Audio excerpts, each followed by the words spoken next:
A single mother with 4 kids was turned away by every landlord in the city. Every single one. That same night, the wife of the last man who refused her was driving past a small park near downtown. Her headlights swept across a bench. She saw something. It wasn't a pile of old blankets. It wasn't a homeless man. It wasn't what she expected at all. It was the woman her husband had turned away that morning. And her 4 children, sleeping on a park bench in October. What she did next would fracture her marriage, save 5 lives, and expose a wound her husband had been hiding for over a decade. Denise Calloway was 34 years old, and she was nobody's idea of helpless. For 2 years, she'd held it all together. Alone. 4 kids, 1 paycheck, no safety net. She'd worked as an administrative assistant at Regional One Health in Memphis. Not glamorous work, but steady, reliable. The kind of job that kept the lights on and the cereal in the pantry and the rent paid 3 days before it was due every single month. Her ex-husband Terrence left when Nyla was 3 months old. Didn't leave a note. Didn't leave money. Didn't leave an explanation. Just left. One Tuesday morning, his side of the closet was empty. His car was gone. His phone was disconnected by noon. Denise didn't fall apart. She couldn't afford to.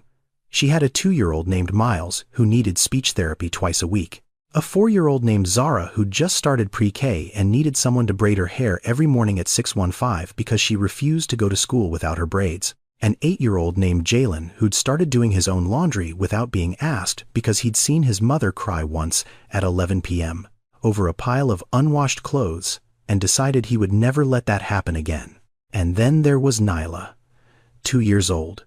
The one who still thought the world was good because her mother made sure of it every single day. Denise kept that family running like a machine built from duct tape and willpower. She meal prepped on Sundays. Bulk rice, frozen vegetables, canned tuna stretched across 5 days. She cut the kids' hair herself using YouTube tutorials and a $12 clipper from Walmart.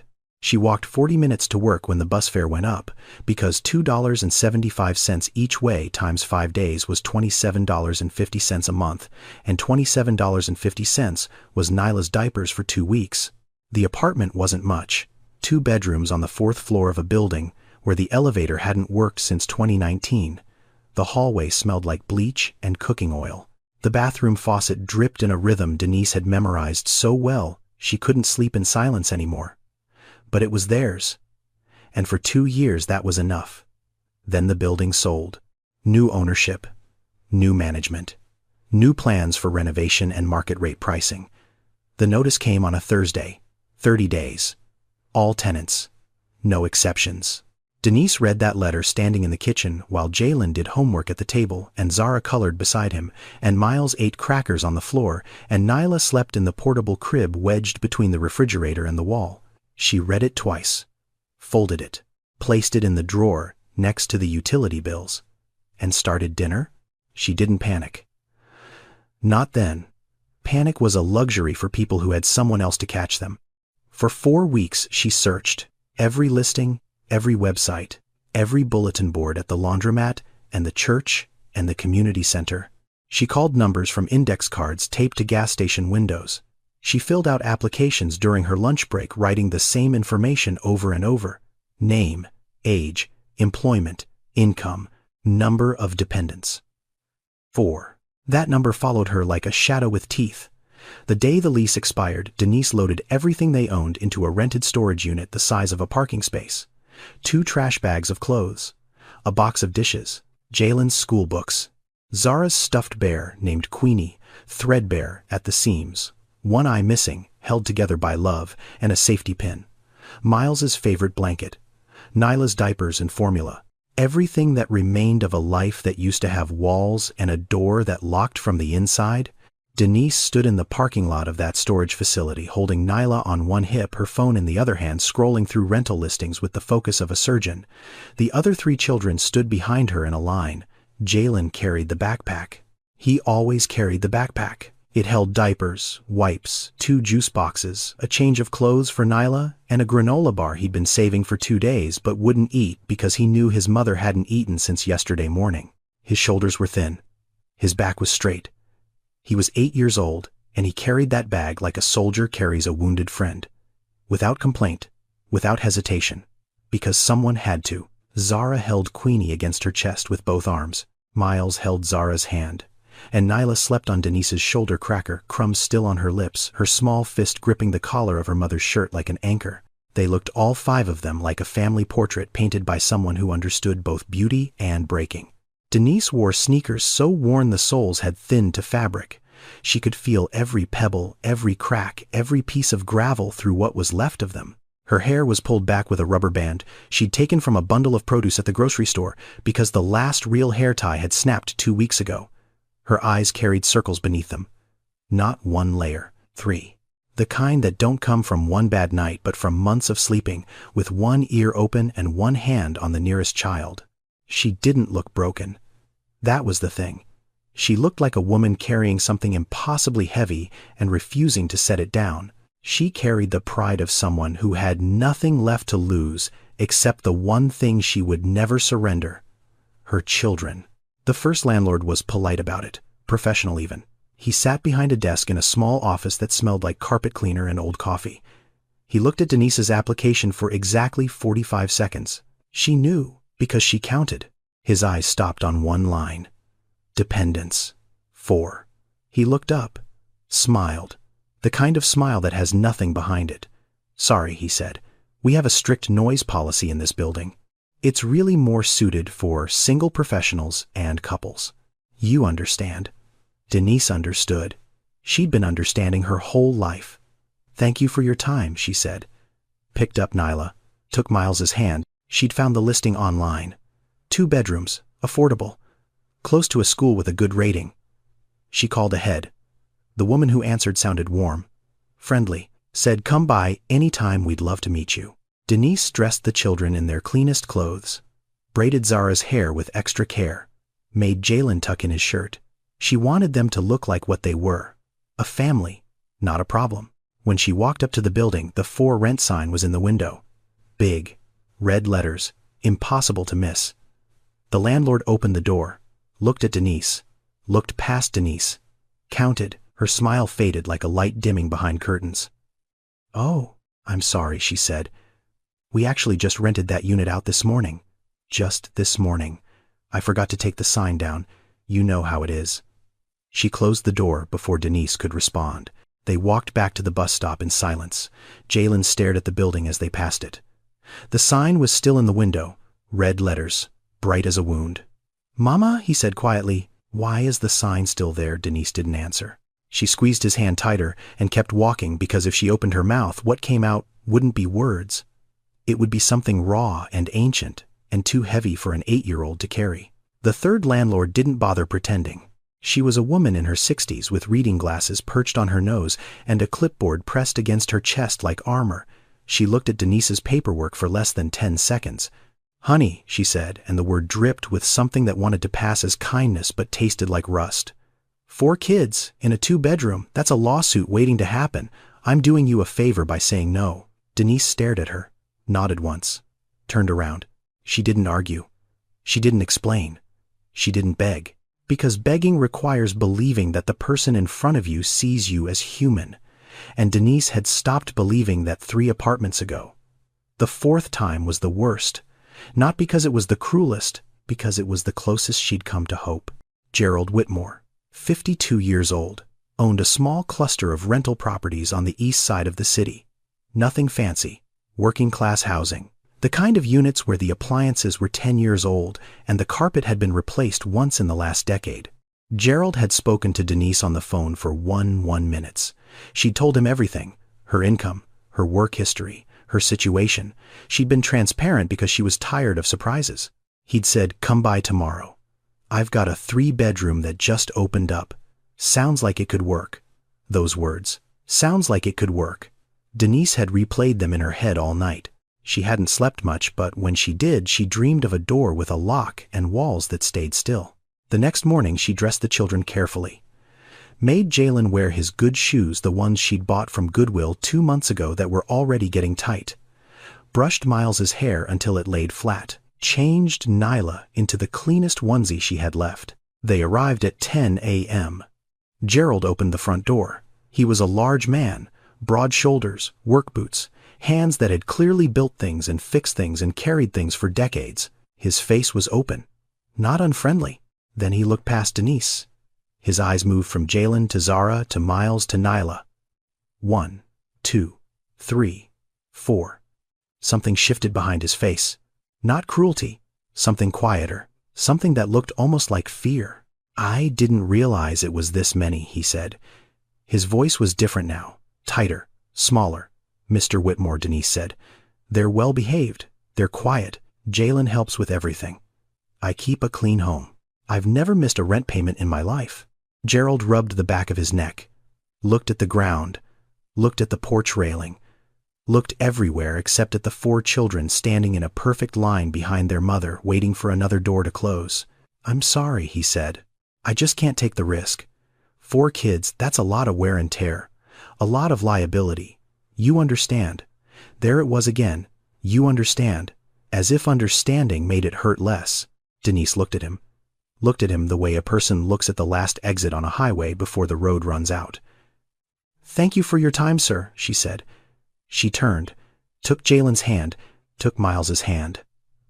Zara clutched Queenie against her chest. Nyla shifted on Denise's hip, reaching one small hand toward Gerald's porch railing, grabbing at nothing. They walked away. Denise's back was straight, her chin was level, her eyes were dry. Gerald watched them go. 5 figures getting smaller against the sidewalk. The smallest one looking back over her mother's shoulder at a house that would never be hers. He closed the door slowly, and something in his chest tightened in a way he didn't want to name. That night, Denise sat on a bench in Overton Park and made a phone call she'd been avoiding for 3 days. The shelter on Poplar Avenue, full. 47 families on the waiting list. 47.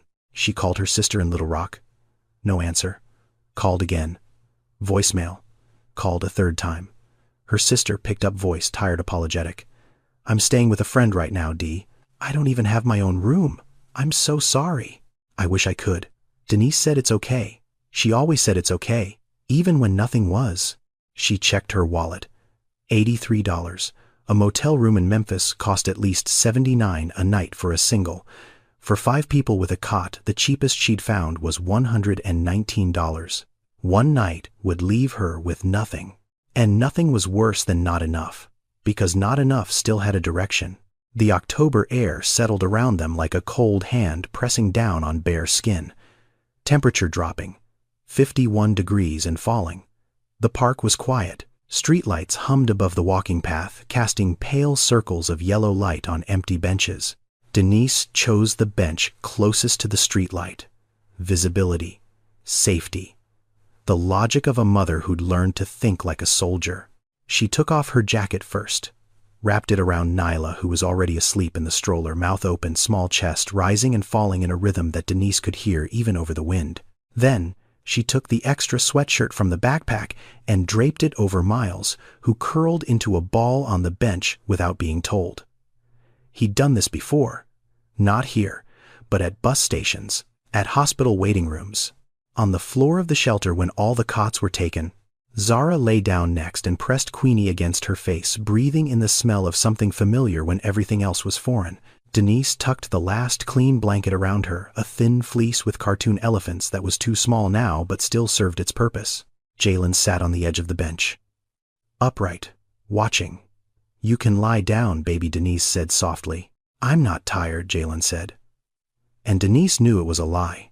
But she also knew why he told it, because someone had to keep watch, and at 8 years old Jalen had decided that someone was him. She sat beside him, put her arm around his narrow shoulders, and for a few minutes neither of them spoke.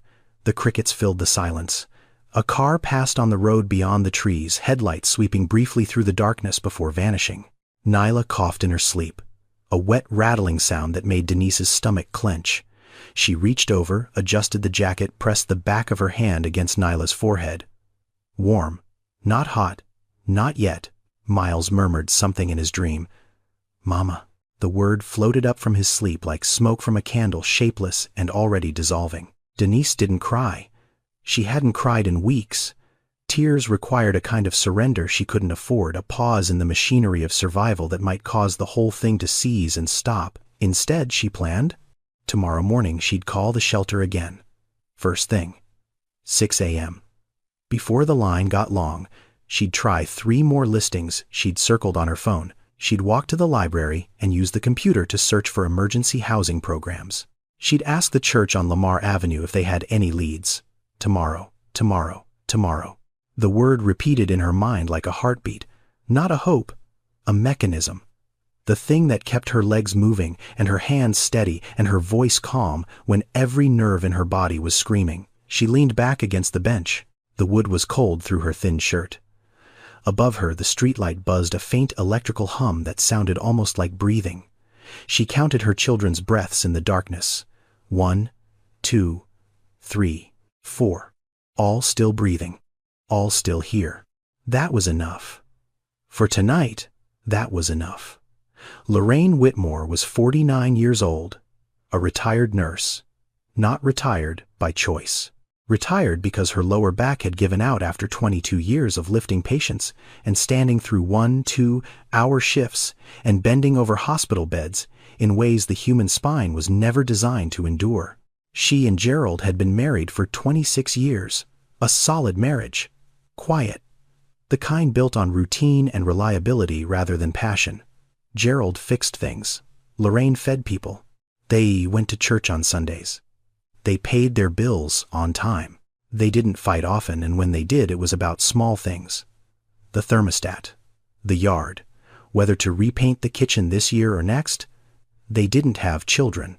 Not because they didn't want them, because the universe had decided 3 separate times that they couldn't keep them. The first miscarriage happened when Lorraine was 31. Early. 8 weeks. The doctor said it was common.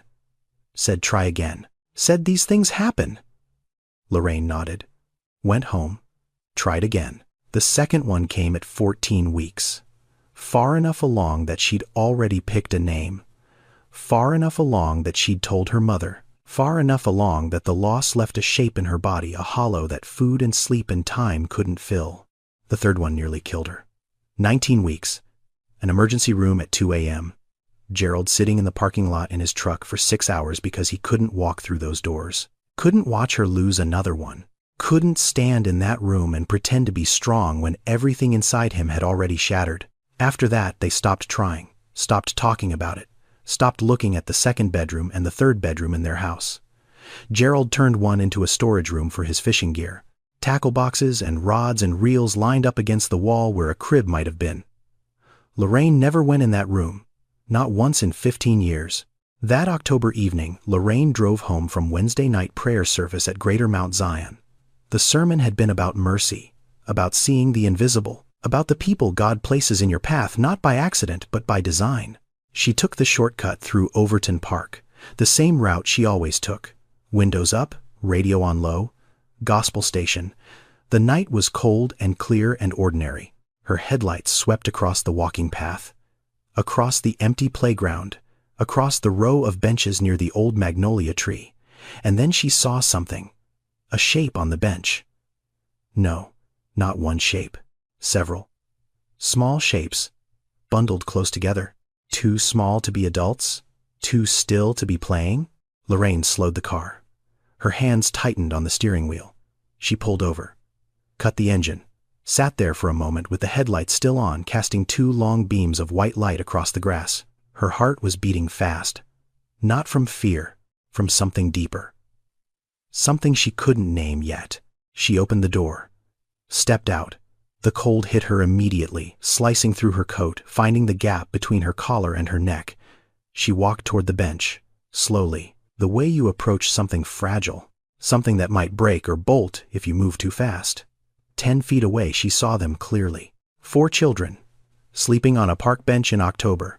The smallest one wrapped in a jacket too large for her body. 2 middle ones curled together, a stuffed animal pressed between them. The oldest one sitting upright at the far end, eyes closed but body rigid, pretending to sleep. And in the center, a woman, sitting perfectly still, hands resting on 2 of the children, back straight against the wooden slats, eyes open, watching. Lorraine stopped walking. The woman's eyes found hers across the darkness. No words, No sound except the crickets and the distant hum of traffic and the faint wheeze of the smallest child breathing through a stuffy nose. 2 women, looking at each other in the half-light of a street lamp. One had a house with 3 bedrooms and 2 of them empty. One had 4 children and no roof over their heads. One had lost every child she'd ever carried. One was holding on to hers with everything she had left. Lorraine felt something crack open inside her chest. Not break. Crack open, the way a seed cracks open when it finally decides to grow. She didn't call the police, didn't reach for her phone to dial 211 or the shelter hotline or anyone else who might take this problem off her hands and file it away in a system already drowning in need. Instead, she stepped closer.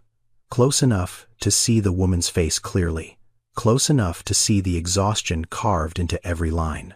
Close enough to see the fierce, quiet dignity that held her spine straight, even now, even here, even on a park bench, at 9:47 on a Wednesday night, with 4 sleeping children and nowhere in the world to go. "Come with me," Lorraine said. Her voice was steady, certain. The voice of a woman who had just made a decision so large it hadn't fully landed in her brain yet, but had already taken root in her bones. "All of you. Right now." Denise stared at her. The kind of stare that measures danger and kindness and deception all at once, because when you've been turned away enough times you stop being able to tell the difference. "I don't know you," Denise said quietly. "I know," Lorraine replied. "But your babies are cold. And I have room." 6 words. I have room. The simplest sentence in the English language, and the heaviest thing Lorraine Whitmore had said in 15 years. Denise looked at her children. Looked at this stranger in a church coat with kind eyes and steady hands, looked at the car idling by the curb with its headlights still on, still casting light across the dark. She made her decision the way mothers make all their decisions, not for herself, for them. 15 minutes later, Lorraine pulled into the driveway of the house on Prescott Street. Gerald's truck was gone. Poker night at his brother's place. He wouldn't be back until late. She unlocked the front door and held it open. The warm air hit them first. Actual heat. Radiator heat. The kind of warmth that wraps around your body and loosens muscles you didn't know you'd been clenching for days. Nyla woke up on Denise's shoulder. Blinked. Looked around at the living room with wide eyes. Touched the doorframe with one small hand. "House," she said. Her voice was tiny and wondering. "Mama House." Denise's jaw tightened. She nodded. "Just for tonight, baby." Miles walked in next. He approached the couch the way a stray animal approaches food left on a porch, slowly, ready to bolt. He touched the cushion with one finger, then sat down so gently it barely made a sound. He pulled his knees up to his chest and sat perfectly still, as if any sudden movement might cause all of this to disappear. Zara followed, clutching Queenie with both arms. She looked up at Lorraine. "Can Queenie sleep on the bed?" Lorraine felt her throat close. She nodded. "Queenie can sleep wherever she wants, sweetheart." Jalen was the last one through the door. He stepped inside but didn't go far. He stood 3 feet from the entrance back against the walleyes, scanning the room the way his mother scanned the park, watching exits, measuring distance, calculating how quickly he could get his siblings out if he needed to. He was 8 years old. And he stood at that door like a sentry who'd been on watch so long he'd forgotten how to stand down. Lorraine saw him. Saw all of it. The tension in his small shoulders, the way his eyes moved, the way he kept his shoes on while everyone else had already taken theirs off. She didn't say anything to him. Not yet. She knew better. Some children you have to earn. She went to the kitchen, boiled water, cracked 4 eggs into a pot, pulled noodles from the pantry. She made egg noodles at 11 o'clock at night for 4 children she'd met 20 minutes ago, and her hands didn't shake once. The children ate in silence. Not the comfortable silence of a family dinner, the focused, urgent silence of hunger being answered, spoons scraping bowls, small mouths chewing, eyes down. Denise sat across from them. She didn't eat. She watched them eat. The way she'd been watching them do everything for months. Sleep, walk, breathe, making sure each one was still alive, still whole, still here. Lorraine set a bowl in front of her. Denise shook her head. "I'm fine. They needed it more." Lorraine sat down beside her. Looked at her. Not with pity. with recognition, with the steady gaze of a woman who understood sacrifice, not because she'd read about it, but because she'd lived her own version of it. "When's the last time you ate?" Lorraine asked. Denise paused. "They ate this morning," she said. Lorraine's voice was quiet but firm. "I didn't ask about them. I asked about you." The silence that followed was long enough to hold everything Denise had been carrying. Every skipped meal, every lie she'd told herself about not being hungry. Every time she'd split a granola bar 4 ways and called the wrapper her dinner. She didn't answer. She didn't have to. The answer was sitting right there in the bones of her wrists and the hollows of her cheeks and the way her body curved forward over that table like a tree that had been bending in the wind for so long it had forgotten what straight felt like. Lorraine pushed the bowl closer. "Eat," she said. "Just eat." And for the first time in longer than she could remember, Denise Calloway picked up a spoon and fed herself. Gerald Whitmore came home at 6:47 the next morning. He'd stayed late at his brother's after poker, slept on the couch, drove home with coffee from the gas station and the morning news on low. He walked through the front door, expecting silence. Expecting the house the way it always was. Clean, quiet, empty. Instead, he heard something he hadn't heard inside these walls in 26 years of living here. Children's voices. He stepped into the kitchen and froze. 4 children sat at his dining table. The smallest one was in Lorraine's lap eating Cheerios with her fingers and dropping half of them on the floor. A boy about 4 was kneeling on a chair stirring a bowl of cereal with intense concentration. A girl maybe 6 was braiding the hair of a stuffed bear propped up against the salt shaker. And an older boy, maybe 8, was standing at the counter washing bowls in the sink. Nobody had asked him to wash those bowls. Gerald could see that immediately. The boy was doing it because he'd decided it needed doing. Then Gerald's eyes found the woman standing near the stove. She was holding a spatula, making eggs, in his kitchen, using his stove, wearing the same clothes she'd worn yesterday when she'd stood on his porch with 4 children and asked for a place to live. The woman, he'd turned away. His stomach dropped, not with anger, with something colder, recognition. "Lorraine," Gerald said. His voice was flat, controlled, the voice of a man trying very hard to stay calm. "What is this?" Lorraine was sitting at the table with the smallest girl in her lap. She looked up at him. Her face was calm too. But underneath the calm, there was something else, something Gerald hadn't seen in years. Resolve. "Gerald," she said evenly, "this is Denise, and these are her children. They're staying with us." Gerald set his coffee on the counter. The styrofoam cup made a small sound against the formica. He looked at Denise. Denise looked back. Neither flinched.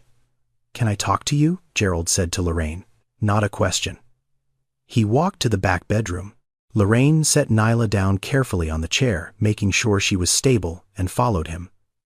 The door closed. "What did you do?" Gerald's voice was low, tight, the voice of a man whose walls had been breached while he wasn't home. "You brought strangers into our house, Lorraine, strangers. With 4 kids. This is insane." "Do you understand how insane this is? They were sleeping in the park," Lorraine said. "In the park, in October, on a bench. The baby was coughing." "That's not our problem," Gerald said. And even as the words left his mouth, something inside him flinched. Lorraine looked at him. Really looked at him. The way she hadn't looked at him in years. Not with anger, with clarity. "You made it our problem," she said. Her voice didn't rise. It lowered, which was worse. "You looked at that woman yesterday. You looked at her and her 4 children standing on your porch, and you sent them away. You told her you couldn't take the risk." Gerald opened his mouth to speak. "I found them on a bench last night, Gerald. A park bench, in the cold. The 2-year-old was wrapped in a jacket so big it covered her whole body. The 8-year-old was sitting up, pretending to sleep, guarding his mother and his sisters and his brother in the dark. He's 8 years old, and he was standing guard. So yes, Gerald, this is our problem. You made it our problem when you closed that door." Gerald was quiet. The kind of quiet that fills a room the way water fills a jar. Slowly, completely. He wasn't a cruel man. He'd never been cruel. He was careful, cautious, defended. His father, Raymond Whitmore, had rented out 4 houses on the east side for 30 years. Gerald grew up watching tenants skip payments, punch holes in drywall, disappear in the middle of the night with 3 months' rent owed and a busted water heater left behind. His father had taught him one thing above all else: protect what's yours. Don't let anyone take advantage. Don't get involved with people's problems. Help them once, and they'll expect it forever. Gerald had carried that lesson like a coat of armor for his entire adult life. It had served him well. His properties were maintained, his books were balanced, his risk was managed. But standing in that bedroom listening to his wife describe an 8-year-old boy standing guard over his family on a park bench, Gerald felt the armor crack. Just slightly, just enough to let in a cold draft of something he didn't want to feel. He didn't say yes. He said a few days. That's it. A few days. Then they figure something out. Lorraine nodded. She knew a few days was a door cracked open. And cracked was enough. Gerald walked back to the kitchen. The older boy, Jalen, had finished the dishes. Every bowl, every spoon, every cup from the morning was clean and stacked on the drying rack. The counter had been wiped down. The cereal box was put away. Gerald stared at the clean kitchen. Then at the boy, 8 years old, thin arms, shirt tucked in, standing straight. Jalen looked at him with steady eyes. Not afraid, not defiant, just steady. The kind of steady that comes from being the oldest in a family that can't afford softness. Something moved inside Gerald's chest. He pushed it down, walked past the boy, grabbed his coffee, went to the garage. But at the garage door he stopped, turned around. Jalen was already helping Miles into his chair, lifting him up with both arms, gentle as anything, setting him down, pushing the bowl of cereal closer. Then straightening his brother's shirt collar.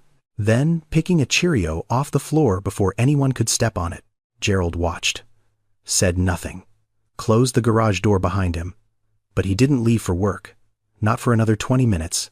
He just sat in his truck, engine off, hands on the wheel, staring at the dashboard. His father's voice echoed in his head. Don't get involved. It never ends well. But another voice, quieter and older and buried deeper, whispered something else. Something that sounded a lot like his mother, the woman who died when Gerald was 12. The woman who'd never turned away a single person who knocked on her door, no matter how little they had to share. That voice said nothing specific. It just hummed, the way a mother hums when a child can't sleep. Gerald sat in the truck, and the hum wouldn't stop. The first morning Gerald came downstairs and the kitchen was already clean. Not just clean, spotless. The counters had been wiped with something that smelled like vinegar and lemon. The floor had been swept. The trash bag by the back door had been replaced with a fresh one tied and set outside. He looked around. It was 6:15 a.m.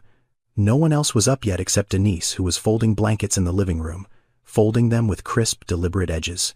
The kind of edges you make when you know the space doesn't belong to you and you want to leave it better than you found it. She saw him, nodded. "Good morning, Mr. Whitmore." Gerald nodded back, said nothing, poured his coffee, went to the garage. The second morning, same thing. Kitchen spotless, blankets folded. Denise was up before the sun, moving through the house like a guest who was determined to be invisible. Gerald didn't say thank you. He didn't say anything at all. He noticed. That was the beginning. On the third day, Jalen followed Gerald to the driveway when he was loading tools into his truck for a repair job at one of his rental units. The boy stood a few feet back, hands at his sides, watching. "You need help carrying anything, sir?" Gerald looked at him, surprised. Not many people offered Gerald anything. Tenants complained. Plumbers overcharged. His brother borrowed tools and forgot to return them. But this 8-year-old boy, this child who'd been sleeping on a park bench 4 nights ago, was standing on his driveway at 7 a.m., asking if he needed help. Gerald paused, then nodded. "You can carry the toolbox." Jalen picked it up with both hands. It was heavy for him. Gerald could see the strain in his thin arms, but the boy didn't complain, didn't struggle, walked it to the truck bed and set it down carefully, making sure nothing rattled. "Thank you," Gerald said. The words came out rough, underused. "Yes, sir," Jalen said, and walked back inside. On the 4th day, Miles appeared at the breakfast table with something in his fist. He'd been playing in the backyard, the small patch of grass behind the house that Lorraine kept watered but Gerald rarely visited. Miles walked up to Lorraine, who was pouring orange juice at the counter. He held up his hand. In it was a single wildflower, small, yellow, slightly bent from being gripped too tightly. "For the pretty lady," he said. Lorraine took the flower. She looked at it for a long moment. A dandelion, really, a weed by most definitions. But Miles had picked it with intention and carried it inside with purpose and presented it with the solemnity of a man offering a diamond. Lorraine turned away from the table, faced the window, pressed the back of her hand against her mouth. Gerald saw it from the hallway. He saw his wife's shoulders tremble, saw her close her eyes, saw her hold a dandelion like it was the most precious thing she'd ever received. He kept walking, pretended he hadn't seen. But he had, and the image followed him all day. The dandelion in Lorraine's hand, the boy who'd picked it, the look on his wife's face like something frozen had finally begun to thaw. On the 5th day, Nyla said it. She was sitting on the floor in the living room playing with measuring cups Lorraine had given her from the kitchen. She stacked them, knocked them down, stacked them again, knocked them down. The game had no rules and no end, and she was delighted by it. Lorraine was sitting on the couch nearby, watching her the way she used to watch television before television stopped holding her interest, with complete absorption, with nowhere else she'd rather be. Nyla looked up, held out a measuring cup. "Lolo," she said. "Lolo, look." Lorraine blinked. "That's me?" she asked softly. "I'm Lolo," Nyla grinned. A gap-toothed, open-mouthed 2-year-old grin that could crack concrete. "Lolo," she repeated and went back to her cups. Lorraine didn't correct her. Didn't say, "My name is Lorraine." Didn't say, "Mrs. Whitmore." Didn't redirect or clarify or establish appropriate boundaries the way a reasonable adult hosting temporary guests probably should. She just sat there, on her own couch, in her own house, being called a name she'd never had by a child who wasn't hers. And something settled into her chest that had been unsettled for 15 years. She didn't tell Gerald about it. Not that night. Not the next day. She carried the word privately, like a letter she wasn't ready to share. On the 6th day, Gerald came home early and found Denise sitting on the back porch using a cracked phone connected to his Wi-Fi. She was scrolling through job listings. He could see the screen from the doorway. Indeed, Craigslist, Memphis City Jobs Portal. She'd bookmarked 11 listings and had 3 applications open in separate tabs. She looked up when she heard him. Immediately started to stand. "I can go inside if you need the porch," she said. Gerald waved his hand. "Sit down. It's fine." He went inside. Stood at the kitchen window. Watched her through the glass. Watched her scroll and type and scroll and type with the focus of someone who treated job hunting the way soldiers treated missions. Systematic. Relentless. No pauses for self-pity. She hadn't asked him for money. Hadn't asked Lorraine for anything beyond the basics. She folded her blankets every morning. Washed her dishes immediately after use. Kept her children quiet during the evening hours. Applied for work every single day. She lived in his house the way a person lives in a borrowed coat. Grateful. Careful. Always ready to hand it back. On the 7th morning, Gerald came downstairs and the kitchen was clean. The blankets were folded. Denise was already dressed, helping Jalen with his jacket, getting ready to walk to the library to use the computers for more applications. Gerald looked at the kitchen, looked at the folded blankets, looked at the woman who'd been sleeping on a park bench a week ago and now moved through his house with more care and dignity than most people showed in homes they owned. He opened his mouth, closed it, opened it again.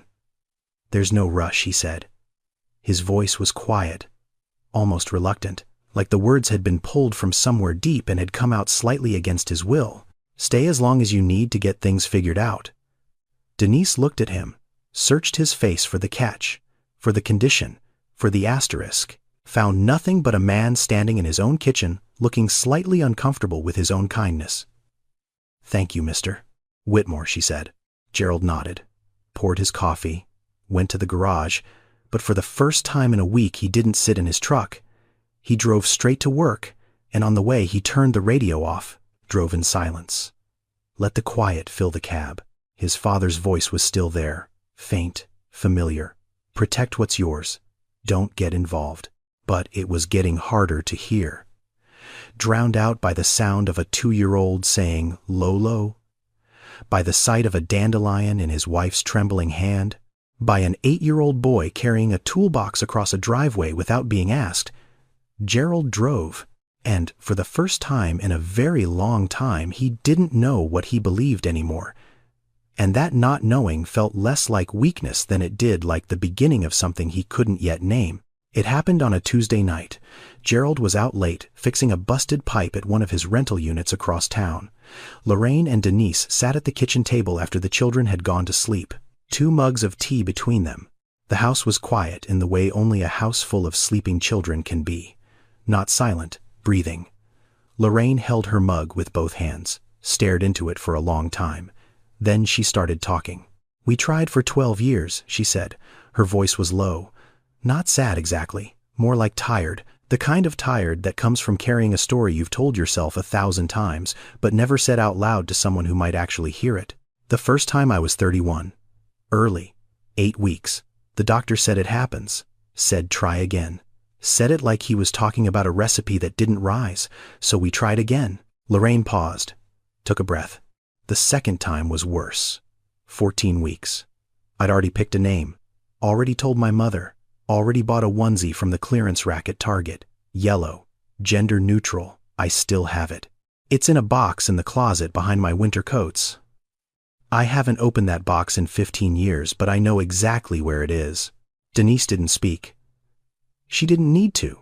She held her mug and she listened the way only a mother can listen to another woman's grief, without trying to fix it, without comparing it, just holding space. "The third time nearly killed me," Lorraine said. 19 weeks. I woke up at 2 in the morning in a puddle of blood. Gerald drove me to the hospital. He drove 90 miles an hour on empty streets and didn't say a single word the whole way. She stopped, set her mug down, pressed her fingers flat against the table like she needed something solid to hold on to. "He didn't come inside," Lorraine said quietly. "He parked the truck in the hospital lot and he sat there. For 6 hours. While I was in the emergency room losing our baby for the 3rd time, my husband sat in a parking lot because he couldn't walk through those doors." Denise's hands tightened around her mug. "I was so angry," Lorraine continued. "For months after I was furious. I thought he was weak. I thought he didn't care enough. I thought if he really loved me, if he really loved our baby, he would have been in that room holding my hand instead of sitting in a truck staring at a dashboard." Her voice cracked. Just slightly, like a window pane with a hairline fracture that's been holding for years. "I asked him once, months later, why he didn't come in, why he sat out there while I went through it alone, and he said something I've never forgotten." Lorraine looked up at Denise. Her eyes were wet but steady. He said, "I can't watch you lose another one. I can't. I'm not strong enough." The kitchen was very quiet. "That's when I understood," Lorraine said. "Gerald isn't cold. He isn't cruel. He's broken. He broke the night we lost our 3rd baby, and he never put himself back together. He just built walls. Around his heart, around this house, around those empty rooms. He turned one into a fishing storage room because he couldn't stand looking at 4 bare walls that were supposed to hold a crib." She wiped her eyes with the heel of her palm. No tissue, no ceremony. Just a quick swipe the way a woman wipes tears when she's had years of practice. "That's why he said no to you," Lorraine said. "It wasn't about the noise. It wasn't about the risk. It wasn't about property damage or liability or any of the things he told himself.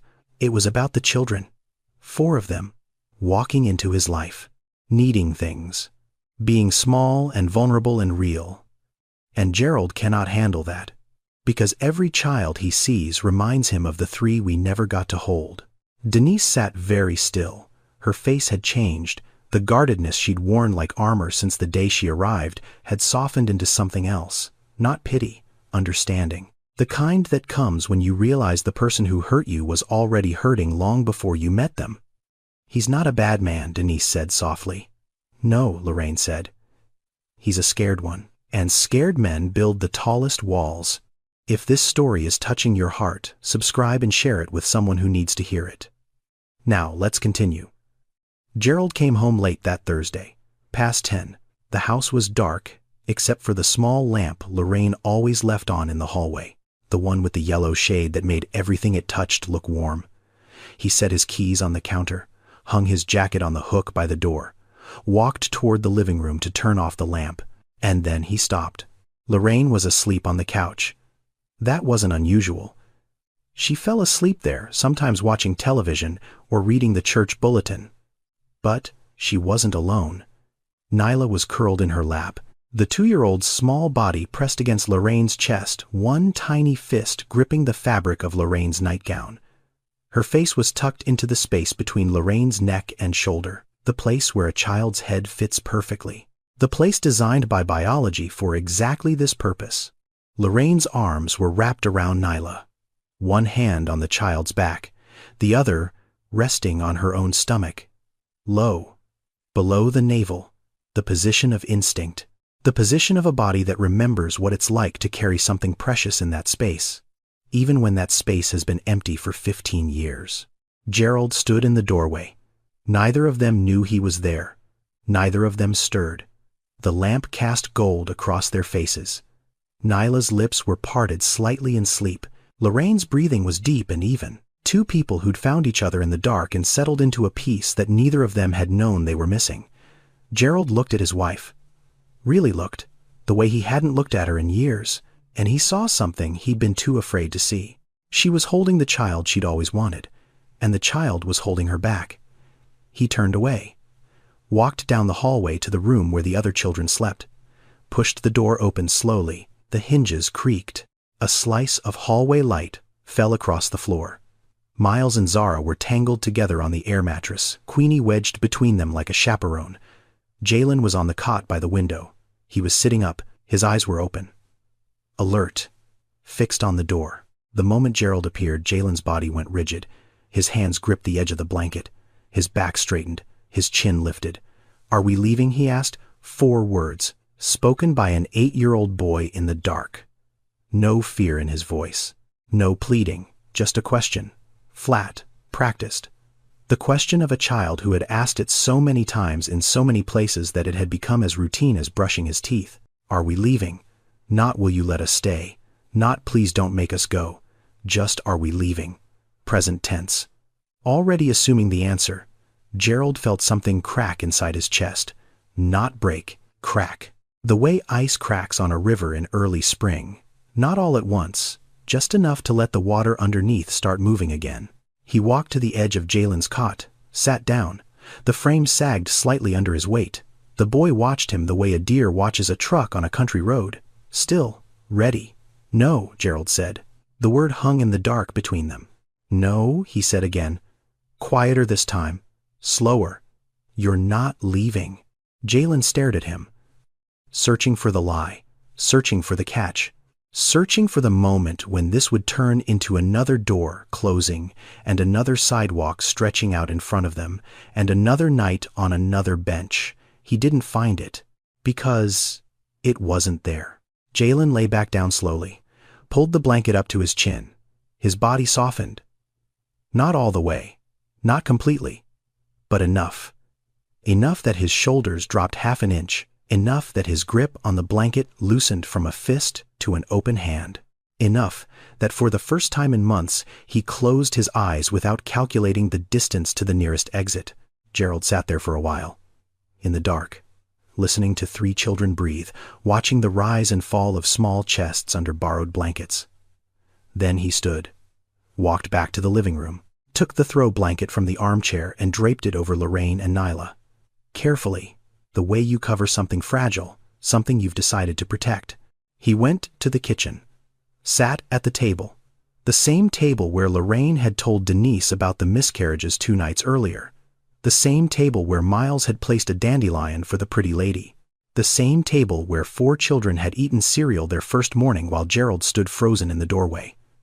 He put his elbows on the table, put his face in his hands, and for the first time in 12 years, Gerald Whitmore cried. Not loudly. Not the way grief sounds in movies, the way it sounds in real life. In kitchens. At midnight. When no one else is awake. Short, ragged breaths that a man tries to swallow before they become sound. Shoulders shaking. Jaw clenched. Tears leaking through fingers pressed hard against eye sockets. He didn't cry for Denise. He didn't cry for her children. He didn't cry because he'd been wrong, or because Lorraine had been right, or because the world was unjust and he was finally seeing it. He cried for 3 babies who never took a breath. He cried for a yellow onesie in a box behind winter coats. He cried for a parking lot at 2 in the morning where he'd sat alone because he wasn't strong enough to watch his wife lose what they'd both wanted more than anything in the world. He cried for a room he'd filled with fishing rods and tackle boxes because empty walls were louder than any sound he could bear. He cried because a 2-year-old girl had fallen asleep in his wife's arms, and his wife had held her the way she would have held their own daughter, with her hand on her stomach, with her whole body curved around something small and warm and alive. Gerald sat at that table until his breathing steadied, until the tears dried on his hands, until the kitchen clock read 1:2:4:7 a.m., and the only sound in the house was the radiator clicking and the wind pressing against the windows and the distant, gentle rhythm of sleeping children. He stood up, washed his face at the kitchen sink, dried it with a dish towel.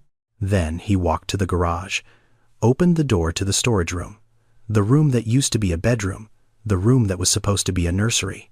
He looked at the fishing rods leaning against the wall, the tackle boxes stacked on shelves, the old folding chair, the cooler. 15 years of things he'd put in this room to fill the space where something else was supposed to be. He picked up a tackle box, carried it to the garage, came back, picked up another one, carried it out. He didn't finish that night. It was late. He was tired. His eyes were still swollen. But he started. The next Saturday, Gerald drove to the hardware store, came back with 2 gallons of paint, lavender. He'd asked the woman at the counter what color girls liked. She said it depends on the girl. He said she's 6 and she carries a stuffed bear everywhere. The woman smiled. Lavender, she said. Trust me. He started painting that afternoon, moved the last of the fishing gear out by noon, taped the edges, rolled the walls. The room smelled like fresh paint and new beginnings, 2 things that had been absent from this house for longer than Gerald cared to count. Lorraine stood in the doorway, watched him, said nothing for a long time. You don't have to do this, she said finally. Gerald dipped the roller, pressed it against the wall, drew a long even stroke from ceiling to floor. I know, he said. That's why I'm doing it. Lorraine pressed her lips together, nodded once, walked away before he could see her face. The following week, Gerald built bunk beds, not from a kit, from lumber he cut in the garage, 2x4s and plywood, and a sander he hadn't used since the house was new. Jalen watched from the doorway, fascinated by the process, too polite to ask if he could help. Gerald looked up, handed him the sander. Sand that edge. Nice and smooth. Little kids are going to sleep on this. Can't have splinters. Yes, sir, Jalen said. And he sanded that edge like his life depended on it. Meanwhile, Denise had been accepted into a workforce development program through the city. Phlebotomy certification, 6 weeks of training, clinical hours at a lab downtown, stable work, good benefits. A real path forward. She left every morning at 7:15. Lorraine had the children dressed and fed by 7:00. It was a system built on trust and rhythm, 2 women running a household the way 2 gears run a clock. Different speeds, same direction. Jalen started at his new school on a Monday. Denise walked him to the bus stop. His shirt was ironed. His shoes were the ones Gerald had bought him from the Payless on Summer Avenue without telling anyone. The teacher asked him the standard first-day question. Where do you live, Jalen? He paused. Looked down at his desk. Looked back up. With Mr. Gerald and Miss Lolo, he said. Not at a shelter. Not on a bench. Not nowhere. Not I don't know. With Mr. Gerald and Miss Lolo. For the first time in 7 months, Jalen Calloway had an answer to that question. And the answer had a name. That Thursday, Denise found Gerald in the kitchen after dinner. She held out a credit card. His credit card. The one Lorraine had used that first night to buy emergency supplies for the children at the 2 4-hour Walgreens. Diapers. Cough medicine. Toddler formula. Socks. She placed it on the table between them the way you return something borrowed. With care. With weight. I wanted to give this back, she said. I know Lorraine used it that first night. I've kept track of everything. I'll pay you back as soon as I start working. Gerald looked at the card, looked at her, pushed the card back across the table. "Keep it," he said. "Consider it a rent deposit, for when you're ready for your own place." Denise opened her mouth, closed it, opened it again. "Mr. Whitmore, I can't. It's not charity," Gerald said. His voice was gruff, the voice of a man who still wasn't comfortable with his own kindness. "It's practical. You're gonna need first and last month's rent. Start saving. But don't rush. Take your time. Get stable first." Denise stared at him for a long moment. Then she nodded. "Thank you," she said quietly. Gerald nodded back, picked up his coffee, went to the garage. That Sunday, Zara drew a picture. She'd been drawing all afternoon, lying on her stomach on the living room floor with a box of crayons Lorraine had bought her. She drew with the intensity of a surgeon, her small tongue poking out the side of her mouth, her eyes narrowed in concentration. When she finished, she held it up for everyone to see. It was a house, brown walls, a red door, green grass, a yellow sun, standard 6-year-old architecture. But in front of the house stood 7 people, not 5, 7. A tall woman with brown skin and 4 small figures beside her. That was Denise and her children, and next to them 2 more figures, a large man with broad shoulders, and a woman with a kind face holding the hand of the smallest figure in the group. Zara had drawn all of them together, one line, one house, one family. Gerald picked up the drawing, held it in both hands, studied it the way he'd studied blueprints and lease agreements and property tax documents for 30 years. But he'd never looked at any of those things the way he looked at this drawing. He looked at it like it was the most important document he'd ever held, like it answered a question he'd been too afraid to ask. He looked at it for a very long time, then he set it on the refrigerator, held it in place with a magnet shaped like a fish, and walked away without saying a word. But the drawing stayed. And every morning when Gerald poured his coffee, he stood in front of that refrigerator, and he looked at a picture of 7 people standing in front of a house with a red door. And something in his chest, something that had been frozen solid for 15 years, continued to thaw, slowly, steadily. The way spring comes to places that have forgotten what warmth feels like. Denise graduated from the phlebotomy program on a Friday in March. She wore a white coat they gave her at the ceremony. It was the first new piece of clothing she'd put on in over a year that wasn't from a donation bin or a clearance rack. Jalen sat in the front row. He didn't clap when they called her name. He stood up, stood straight, put his hands at his sides, and watched his mother walk across that stage the way a soldier watches a flag being raised, with stillness, with pride so deep it doesn't need noise. 2 weeks later, she started at the hospital.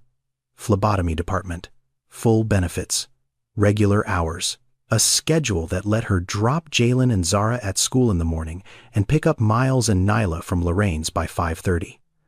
Lorraine's? Not a daycare center, not a neighbor doing a favor.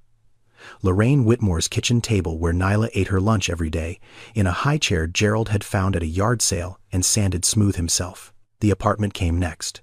Gerald had a unit open on the 2nd floor of his building on Prescott Street. 2 bedrooms, 1 bathroom, laminate floors, a kitchen window that faced east and let in morning light. Nothing fancy. Builder-grade countertops, basic fixtures carpet that had been replaced twice in the last decade. He offered it to Denise at a rate $200 below market. "Not charity," he said when she tried to argue. "You kept my house cleaner than it's been in 20 years. You're the best tenant I've never had. I'm being practical." Denise didn't argue further. She'd learned something about Gerald Whitmore over the past 11 months. When he decided something, the decision was already made before the sentence ended. Arguing with him was like arguing with weather. They moved in on a Saturday. Gerald carried boxes. Lorraine organized the kitchen. Jalen took charge of the bedroom he'd share with Miles, arranging things with the precision of someone who'd spent most of his life without a room to arrange. Zara placed Queenie on the windowsill of the living room, overlooking the street, like a sentry keeping watch. Nyla ran from room to room, opening and closing doors. The sound of doors fascinated her. Doors that opened and stayed open. Doors that closed and could be opened again. The concept of a door that belonged to her was still new enough to be thrilling. Then, Jalen did something that stopped everyone. He walked to the wall of the bedroom, pressed his palm flat against it, held it there, felt the paint, the plaster, the solidness underneath. He turned to his mother. "This is ours?" he asked. His voice was careful. "Testing." "Like ours," Denise nodded, her lips pressed together. She couldn't speak. Tears ran down her face, and she didn't wipe them because her hands were shaking, and if she moved them, she might collapse. Jalen looked at the wall again, then at the closet, then at the floor. "I'm gonna unpack real slow," he said quietly.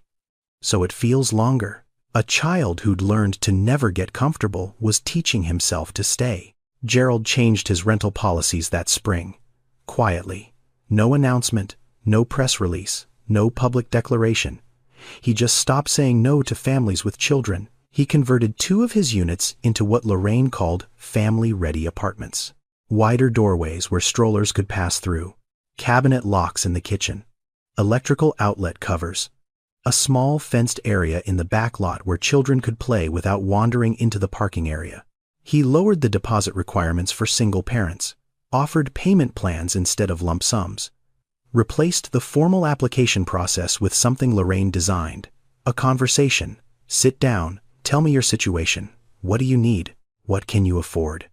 Let's see what we can figure out. 3 families moved in that first year.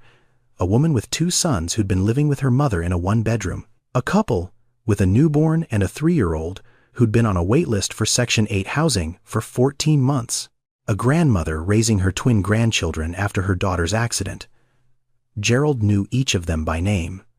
He fixed their faucets, replaced their smoke detectors, showed up on the 1st of every month not to collect rent but to check if anything needed repairing. He never told any of them about Denise, about the park bench, about the night his wife brought a stranger's children into his house and cracked his life wide open, but they knew anyway, because Lorraine told them. Not as a story, as a promise. This is a place where families are welcome. That's all you need to know. On Saturday mornings, Gerald took Jalen fishing. They drove to a lake 30 minutes outside the city. Gerald's old rods and reels, the ones that had lived in the storage room for 15 years, filling space where a crib was supposed to be, now rode in the back of his truck, next to a tackle box and 2 folding chairs. They didn't talk much while they fished. Gerald wasn't a talker. Jalen wasn't either. They sat in comfortable silence watching their lines drift in the water waiting for something to pull. Once Jalen caught a bass. Small, maybe a pound. He held it up and looked at Gerald with an expression Gerald recognized immediately.